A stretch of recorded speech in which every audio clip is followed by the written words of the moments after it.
Hi, everybody. This is Nick Burbules. I'm a member of the International Academy of Education. This is another in a series of interviews with members of the Academy about their research. Today's guest is Maria de Ibarrola, and we'll be talking about a paper that she wrote actually a couple of years ago now on the evaluation of teachers of basic education, political tensions, and oppositions. It was published in Educational Policy Analysis Archives. It's a really fascinating case study of an educational policy reform in Mexico,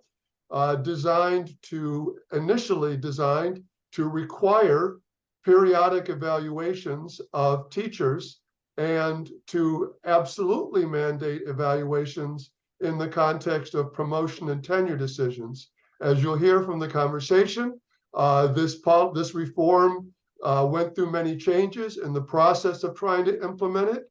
It was opposed by various groups, including especially the teachers union, the main teachers union in Mexico. Alternative versions of the reform were implemented. There were at times protests, even violent protests against it. And not to give away the end of the story, in the end, what was implemented looked quite different from what was originally proposed. So Maria, thanks for joining us to tell us about this really fascinating case study about the intentions and the design and the actual implementation process of a major educational reform. Okay, so, well, as I told you about the book of the evaluation, key issues in evaluation of basic education, in Mexico, we have a very difficult situation, political situation, because the new presidential term from 2012 and ongoing until 2018 had a very, very strong proposal for the educational reform in general, an educational reform, but one of the issues was the evaluation of teachers, not only for entry, but for promotion, and the most debatable question was tenure. Mm. And you have to know a little bit more about Mexican teachers in order to understand why was it such a complex and violent opposed issue. Teachers in Mexico are what one of my Mexican colleagues defined very well as state professionals. Mm. They are hired by the state, but they are also prepared by the state. Normal schools curricula is defined by the federal government in public or private institutions. And there was the tradition of getting into the normal school, and after finishing normal school, going to work at the state with tenure. After 6 months, you had tenure for life. And not only that, the union, as many unions in Mexico, had the possibility, well, not the agreement, the legal agreement of inheriting the positions to the members of the family. When one teacher died, he could propose a member of the family to occupy not exactly the same position, because the teacher maybe were already director, but the basic position was offered to the member of the family. The idea was that the family was to be covered, even in the time of the death of one worker. So that was exactly the situation until around 1990. So, and the teachers were only selected and not very much at the entry of normal schools. But after that, the tenure track started. Once you finish normal school, you went to work with the state, and you were tenured for life. Mm-hmm. So the first proposal for evaluating teachers came from the teachers union, which was a very interesting proposal. The idea that teachers were to have, how would you call, an horizontal scale of income. How do you call that? Well, you had to become an under director or director or anything to get a better income. But the union proposed that teachers in each grade could have an horizontal promotion, and they agreed to be evaluated, performance and antiquity and training and 5 or 6 criteria. They were going to be evaluated to have access to these differences in income. But anyway, this evaluation called the teaching career went to many changes, and the teacher union was one of the main actors in changing the criteria. So, and that's a long story. To make it short, in 2012, when the new presidential the president came to office and a new educational team, the federal educational team, they proposed this big, huge reformation. And one of the main issues was evaluate teachers for entry, for promotion, for and for tenure. The idea of evaluating teachers for tenure was against all traditions and even against the law, the public service, the public servitors law. So it was really a very, very hot issue. And that's what I decided to prepare or to do my presentation in this symposium, was the case study on how does a political decision like that implemented or even before agreed to. And my proposition was that there were 3 different projects, educational projects, in collision. The educational project of the government was very strong. They had, I will use my notes if you allow me. Oops, excuse me.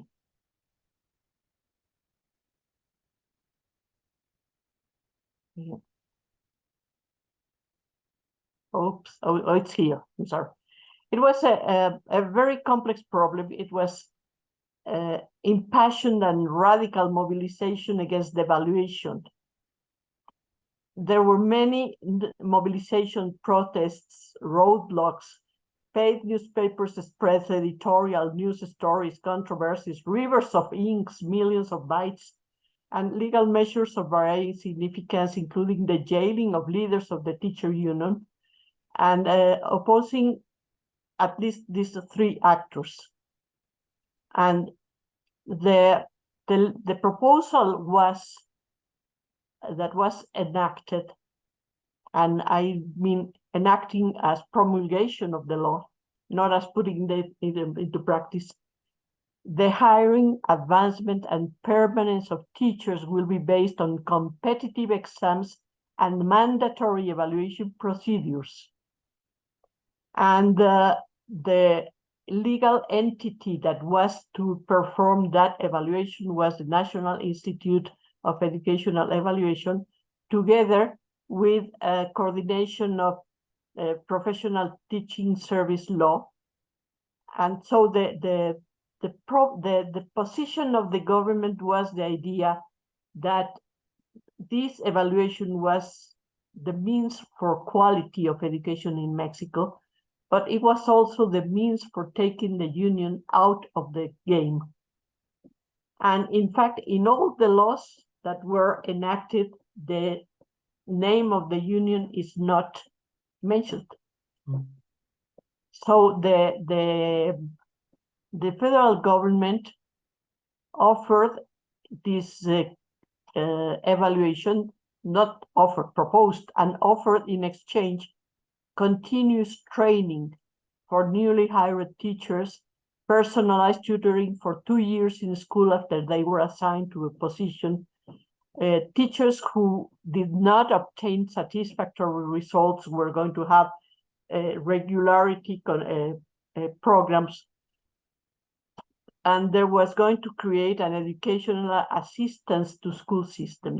That's what the federal government offered. Sure. So let's pause here just for a second. I want to come back to the issue of the role of the National Teachers Union, which I think is a really fascinating part of the story, especially around the opposition to these reforms. As you say, it initially started as a proposal from the union. But before we get to that, you've already touched on this. One of the motivating factors here is this idea of promoting quality education. And it's pretty clear that there are different notions at work here about what constitutes quality education. And in part, or in large part, at least for the federal government, the national government, the focus on quality education is drawn from the OECD, and especially comparative scores on the PISA test. And I'd like you to say more about that background here, about what people mean by quality education and how those different definitions are operating in part behind the different positions that people took on this issue. Well, yes, regarding quality, there was this actual definition to improve performance of students in international tests. Mm-hmm. The idea also that as written in the Constitution, that students should reach the maximum academic achievement based on educational materials and the suitability of teachers and administrative personnel. The whole the diffusion or the position of the general government was the fact that teachers were to be blamed for the lack of education. Mm-hmm. There was also a very aggressive film that was produced at the time that really made teachers, I saw them teachers cry when they saw how they were treated in that film. There's one in the United States similar, but I don't remember now the name.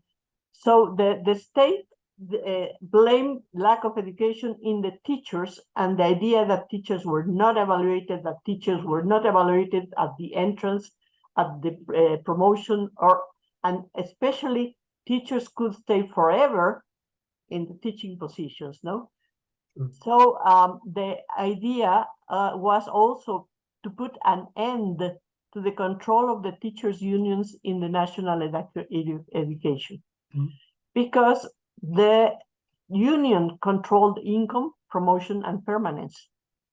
And the union bylaw has a bilateral participation in all decisions. Mm-hmm. Of course, they take advantage much more beyond the law, but it's established in the law.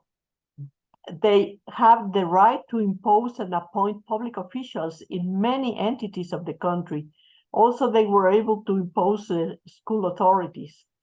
And there was the idea of generalized corruption in sale, bequeathal of positions, and payment to union. The union is extremely strong and rich.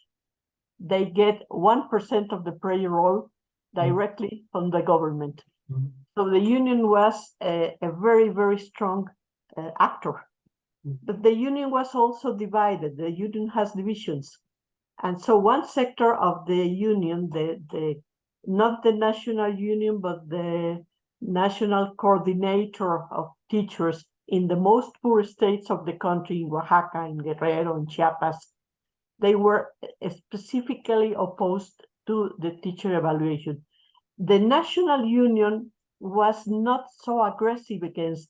They knew they were going to be able to negotiate somehow. Mm-hmm.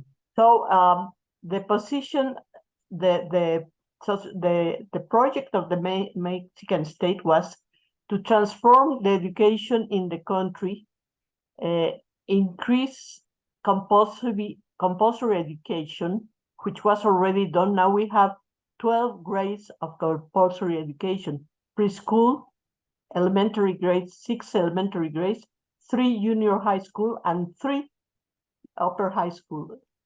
And the idea was to achieve quality of education everywhere and recover the state control over education. What they argumented the rationale was the superior right of children to receive a quality education, a right that supersedes the working rights of teachers. That's the position of the federal government. And evaluation was the driving force of the reform. And the power of the the federal government was, of course, the political system, leaders, support from all the leaders of the political parties, the law and its exalted hierarchy, congressional support. All the laws were approved by the Congress. The general powers of the federal educational secretary, and even the Secretary of Interior, what we call the government, that's the Minister of Interior, no? Which was a very important part in the negotiation. And they created and operated national institutions like the like the Institute of National Evaluation of Education. They started in motion programs to implement the reform. They did implement the reform. Teachers were evaluated for entry and for performance, not for tenure, but for entry and performance and promotion. I had somewhere the results, many percentage of examinations were very poor, insufficient, very small amount of teachers in the highest performance, but also like half and half, 50 and 50% unsatisfactory and satisfactory. And the idea was that they want to be trained again, or to be to getting continuous education that would face those problems. So let's talk a little bit about the role of the union. You've touched on this already. So the National Union, the SNTE, has about 1.4 million members. And as you say, there's a small, more radical, more activist wing of the union, the CNTE, as you say, the coordinators, who were much more militant in their approach. Say a little bit about the reactions against these reforms, and including, for example, in some cases, violent reactions, and then we'll jump ahead to the end game of what actually happened to the reform, and we'll get to that point in a second. But can you say more about the role of the union in this, or unions in this process? Yes, the National Coordination of Educational Workers, which is a radical wing of the National Union, was defending a true transformation of public education, a humanistic education against market values-oriented education, and an education that would be based on the historical memory of the Mexican people. They wanted intensive popular participation. They wanted education contextualized with the environment, with the ethnic and cultural characteristic of the population, non-standardized evaluation, and that was one of the main problems. Teachers were against being evaluated by standard evaluation, and they say, well, I just want you to go to see the conditions of my school.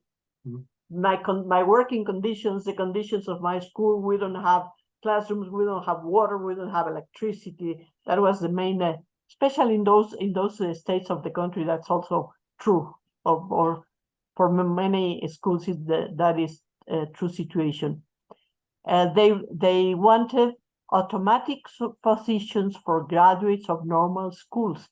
That had ended since 1993, and especially since 2002, there was a law that there was not an automatic positions for graduates of normal schools, but that did still happen in many schools, and teachers up to now, normal students are still fighting for that right. They were against the reform because it was imposed from the top, directed by the OECD. That was what they said. Was carried out without consulting teachers, which was rather true, It's a labor, administrative, entrepreneurial, and punitive reform, an attack on the working rights of teachers. It privatizes public education. It evades the commitment of the state with education for the entire population, introduces a very ambiguous concept, that of quality. Mm-hmm. And what power did this project have? Although the most was limited geographically to 4 states, 4 of the poorest states of the country, they were able to rally support for a position contrary to the state position in everybody. They obtained the backing of the popular like-minded groups and academics and intellectuals, and the perception of a moral superiority because they were against a standardized evaluation. They realized the popular forum in different entities of the country. They were calling for national popular debate. They started countless initial lawsuits, and the judicial system never took into consideration these initial lawsuits that they initiated. They have continuous and incessant mass demonstration, protests, barricades of highways, of public space, suspended educational activities, and they continuously declared against the reform that is considered punitive and privatizing. So they really had a whole rationale. One of my colleagues said, no, the CENTE have not an educational project, and I insisted they do have. They have a motive, they have a strength, and they have rationale of the project. Of course, this CENTE is always against whatever the government does. Mm-hmm. It happens also now.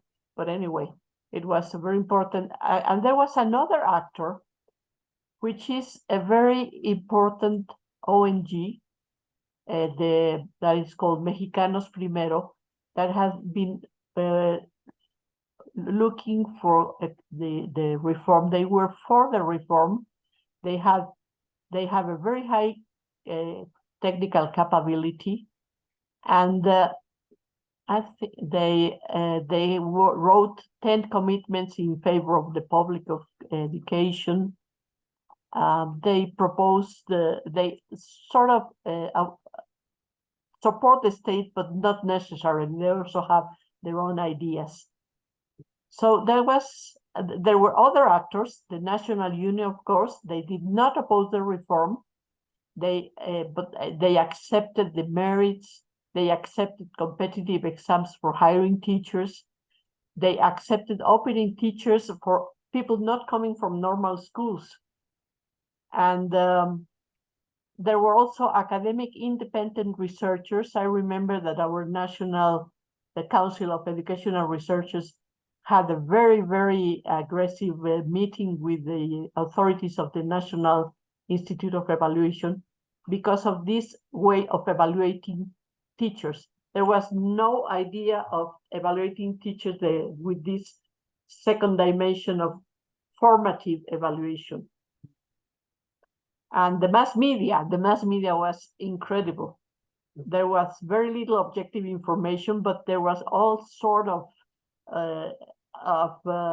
criticism and editorials and excesses in reporting sensationalistic news stories, yellow journalism, etc. So that there were many actors, and but the three main ones were the two main ones were the federal government and this sector of the National Union. Right. So we're close to the end of our time. Let's jump to the end of this story. What actually happened to this reform? Sorry, this happens usually. The presidential term ended, and the new president had already offered to derogate. Is that the word? To derogate the whole educational reform. Right. So the new president entered the government in December 1st, 2018, and the very first action was to propose a law changing and derogating the prior reform and all teachers' evaluation. So later came COVID, and so there's not really a clear idea of what will happen to teachers' evaluation. Entry is sort of accepted, promotion also, and also promoting the idea of formative evaluation, not summary evaluation. And I was looking for what is happening right now, but after COVID, the federal education system closed for a long time. They are only now beginning to have a normal performance in schools, and the teacher evaluations is sort of suppressed. So there are clearly more chapters to this story that will still be written, but you've written a lot of those chapters already in this really fascinating essay. There's a link to the essay in the description of this video. Maria, thanks for talking with us today, and thank you for sharing your expertise in discussing this really fascinating case study. Well, thank you very much for the invitation. I really think it's a fascinating story. And also the idea of teacher evaluation has been in the country for ages. Sure. Well, this is another one of those stories that doesn't just take place in one country. There are echoes of debate in many, many countries around the world. I know. Thanks you very much, Nick. Take care. Goodbye.